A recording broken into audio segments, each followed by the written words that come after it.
Hiya, happy Friday. So I think this is the last reading that I'm doing from the book of Matthew, and that's one book out of the New Testament done. So here we go, this is day 9 of 90, and we're going to start from Matthew 25. This is Jesus speaking, it's in red.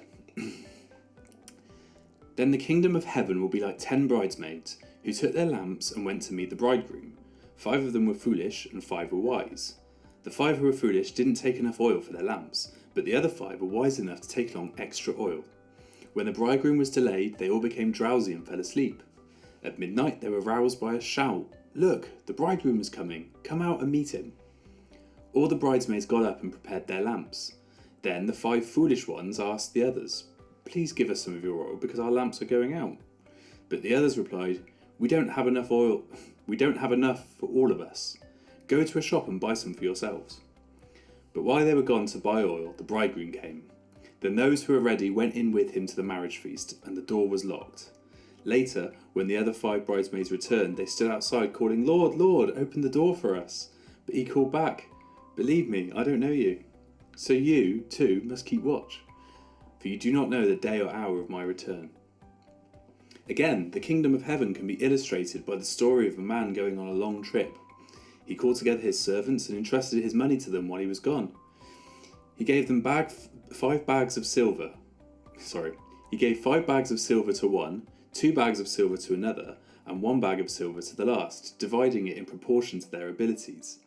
Then he left on his trip. The servant who received 5 bags of silver began to invest the money and earned 5 more. The servant with 2 bags of silver also went to work and earned 2 more. But the servant who received 1 bag of silver dug a hole in the ground and hid the master's money. After a long time, their master returned from his trip and called them to give an account of how they had used his money. The servant to whom he had entrusted the 5 bags of silver came forward with 5 more and said, "Master, you gave me 5 bags of silver to invest, and I have earned more. 5 more, in fact." The master was full of praise. "Well done, my good and faithful servant. You have been faithful in handling this small amount, so now I will give you many more responsibilities. Let's celebrate together." The servant who had received the 2 bags of silver came forward and said, "Master, you gave me 2 bags of silver to invest, and I have earned 2 more." The master said, "Well done, my good and faithful servant. You have been faithful in handling this small amount, so now I will give you many more responsibilities. Let's celebrate together." Then the servant with the 1 bag of silver came and said, "Master, I knew you were a harsh man, harvesting crops you didn't plant and gathering crops you didn't cultivate. I was afraid I'd lose your money, so I hid it in the earth. Look, here is your money back." But the master replied, "You wicked and lazy servant. If you knew I harvested crops I didn't plant and I gathered crops I didn't cultivate, why didn't you deposit my money in the bank? At least I could have gotten some interest on it." Then he ordered, "Take the money from this servant and give it to the one with 10 bags of silver. To those who use well what they are given, even more will be given, and they will have an abundance. But from those who do nothing, even what little they have will be taken away. Now throw this useless servant into outer darkness, where there will be weeping and gnashing of teeth."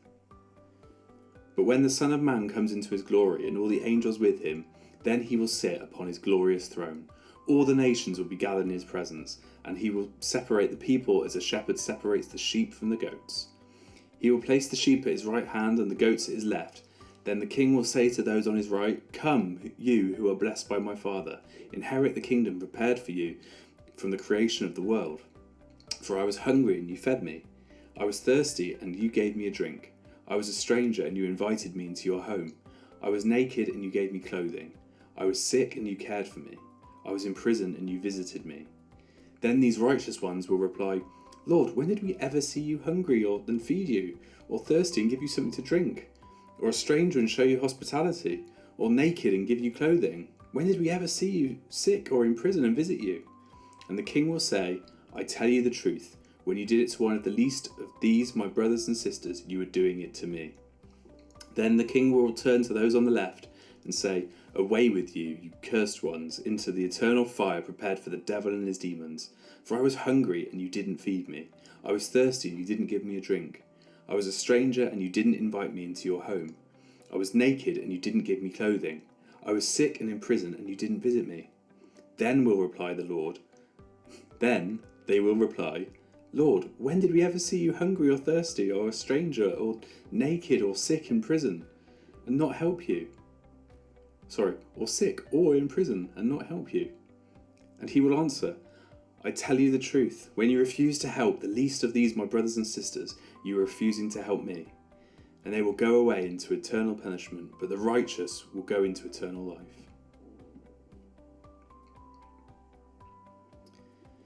When Jesus had finished saying all these things, he said to his disciples, As you know, Passover begins in 2 days, and the Son of Man will be handed over to be crucified. At that same time, the leading priests and elders were meeting at the residence of Caiaphas, the high priest, plotting how to capture Jesus secretly and kill him. But not during the Passover celebration, they agreed, or the people may riot. Meanwhile, Jesus was in Bethany at the home of Simon, a man who had previously had leprosy. While he was eating, a woman came in with a beautiful alabaster jar of expensive perfume and poured it over his head. The disciples were indignant when they saw this. What a waste, they said. It could have been sold for a high price and the money given to the poor. But Jesus, aware of this, replied, Why criticize this woman for doing such a good thing to me? You will always have the poor among you, but you will not always have me. She has poured this perfume on me to prepare my body for burial. I tell you the truth, wherever the good news is preached throughout the world, this woman's deed will be remembered and discussed.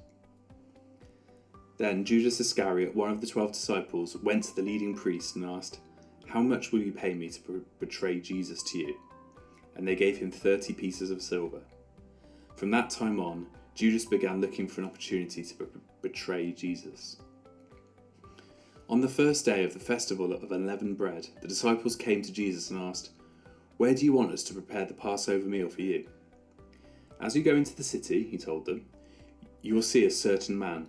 Tell him, the teacher says, my time has come, and I will eat the Passover meal with my disciples at your house. So the disciples did as Jesus told them and prepared the Passover meal there. When it was evening, Jesus sat down at the table with the 12. When it was evening, Jesus sat down at the table with the 12. While they were eating, he said, I tell you the truth, one of you will betray me. Greatly distressed, each one asked in turn, Am I the one, Lord? He replied, One of you who has just eaten from this bowl will betray me. For the Son of Man must die, as the Scriptures declared long ago. But how terrible it will be for the one who betrays him. It would be far better for that man if he had never been born. Jesus, the one who would betray him, also asked, Rabbi, am I the one? And Jesus told him, You have said it. As they were eating, Jesus took some bread and blessed it.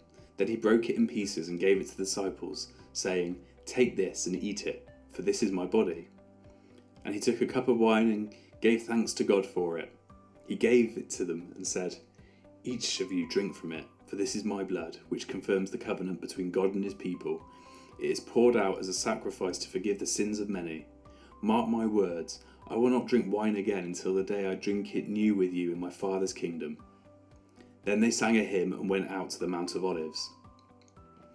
On the way, Jesus told them, Tonight all of you will desert me, for the Scriptures say, God will strike the shepherd and the sheep of the flock will be scattered. But after I have been raised from the dead, I will go ahead of you to Galilee and meet you there. Peter declared, Even if everyone else deserts you, I will never desert you. Jesus replied, I tell you the truth, Peter. This very night, before the rooster crows, you will deny 3 times that you even know me. No, Peter insisted. Even if I have to die with you, I will never deny you. And all the other disciples vowed the same.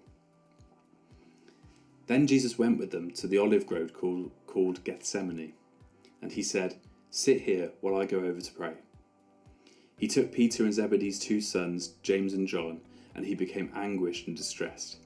He told them, My soul is crushed with grief to the point of death. Stay here and keep watch with me.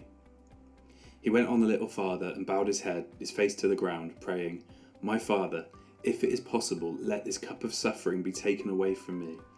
Yet I want your will to be done, not mine. Then he returned to the disciples and found them asleep. He said to Peter, Couldn't you watch with me even 1 hour? Keep watch and pray, so that you will not give in to temptation. For the spirit is willing, but the body is weak. Then Jesus left them a second time and prayed, My Father, if this cup cannot be taken away, unless I drink it, your will be done. I'll say that again. My Father, if this cup cannot be taken away unless I drink it, your will be done. When he returned to them again, he found them sleeping, for they couldn't keep their eyes open. So he went to pray a third time, saying the same things again. Then he came to the disciples and said, Go ahead and sleep, have your rest. But look, the time has come. The Son of Man is betrayed into the hands of sinners.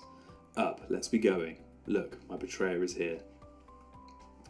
And even as Jesus said this, Judas, one of the 12 disciples, arrived with a crowd of men armed with swords and clubs. They had been sent by the leading priests and elders of the people. The traitor Judas had given them a prearranged signal. You will know which one to arrest when I greet him with a kiss. So Judas came straight to Jesus. Greetings, Rabbi, he exclaimed, and gave him the kiss.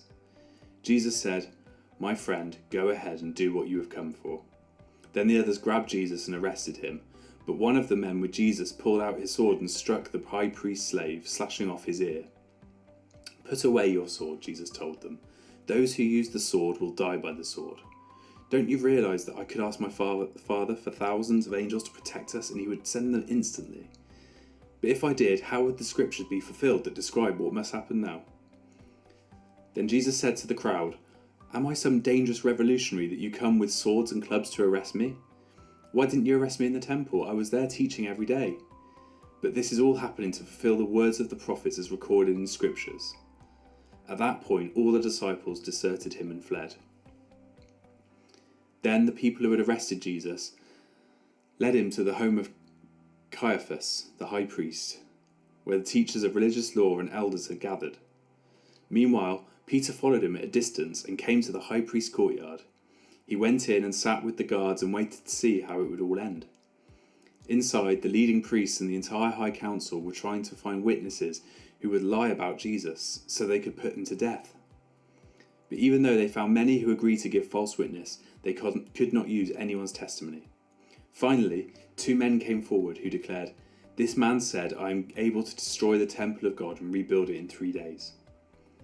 Then the high priest stood up and said to Jesus, Well, aren't you going to answer these charges? What do you have to say for yourself? But Jesus remained silent.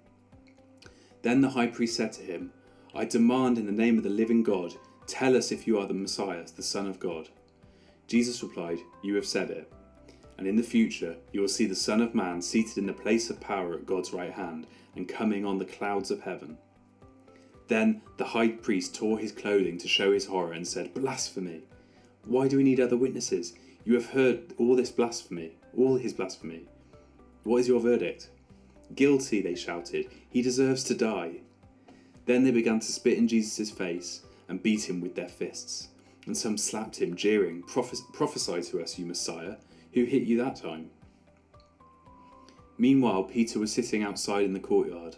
A servant girl came over to him and said, You were one of those with Jesus, the Galilean. But Peter denied it in front of everyone. I don't know what you're talking about, he said. Later, out by the gate, another servant girl noticed him and said to those standing around, This man was with Jesus of Nazareth. Again, Peter denied it, this time with an oath. I don't even know the man, he said. A little later, some of the other bystanders came over to Peter and said, You must be one of them. We can tell by your Galilean accent. Peter swore, A curse on me if I'm lying. I don't know the man. And immediately the rooster crowed. Suddenly Jesus' words flashed through Peter's mind. Before the rooster crows, you will deny 3 times that you even know me. And he went away, weeping bitterly.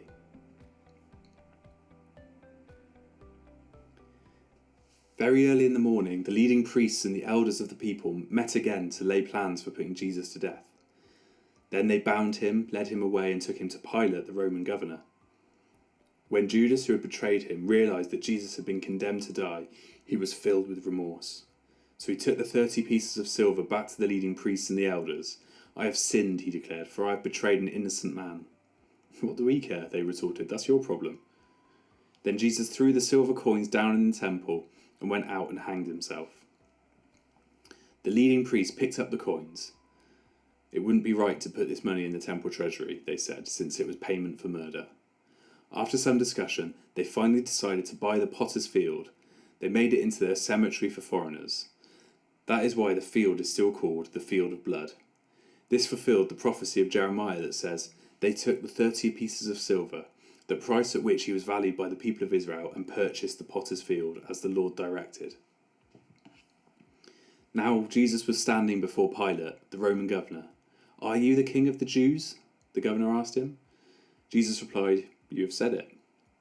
But when the leading priests and the elders made their accusations against him, Jesus remained silent.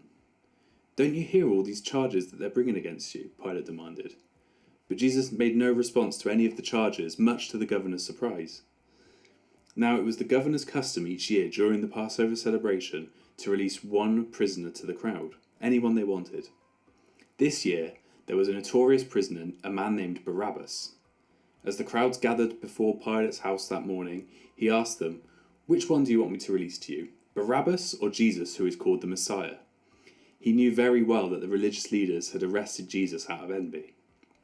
Just then, as Pilate was sitting on the judgment seat, his wife sent him this message: "Leave that innocent man alone. I suffered through a terrible nightmare about him last night." Meanwhile, the leading priests and the elders persuaded the crowd to ask for Barabbas to be released and for Jesus to be put to death. So the governor asked again, "Which of these two do you want me to release to you?" The crowd shouted back, "Barabbas!" Pilate responded, "Then what should I do with Jesus, who is called the Messiah?" They shouted back, "Crucify him!" "Why?" Pilate demanded. "What crime has he committed?" But the mob roared even louder, "Crucify him!" Pilate saw that he wasn't getting anywhere and that a riot was developing, so he sent for a bowl of water and washed his hands before the crowd, saying, "I am innocent of this man's blood, the responsibility is yours." And all the people yelled back, "We will take responsibility for his death, we and our children." So Pilate released Barabbas to them. He ordered Jesus flogged with a lead-tipped whip, then turned him over to the Roman soldiers to be crucified. Some of the governor's soldiers took Jesus into their headquarters and called out the entire regiment. They stripped him and put a scarlet robe on him. They wove thorn branches into a crown and put it on his head. And they placed a reed stick in his right hand as a scepter. Then they knelt before him in mockery and taunted, "Hail, King of the Jews!" And they spit on him and grabbed the stick and struck him on the head with it. When they were finally tired of mocking him, they took off the robe and put his own clothes on him again, and they led him away to be crucified. Along the way, they came across a man named Simon, who was from Cyrene, and all the soldiers forced him to carry Jesus' cross.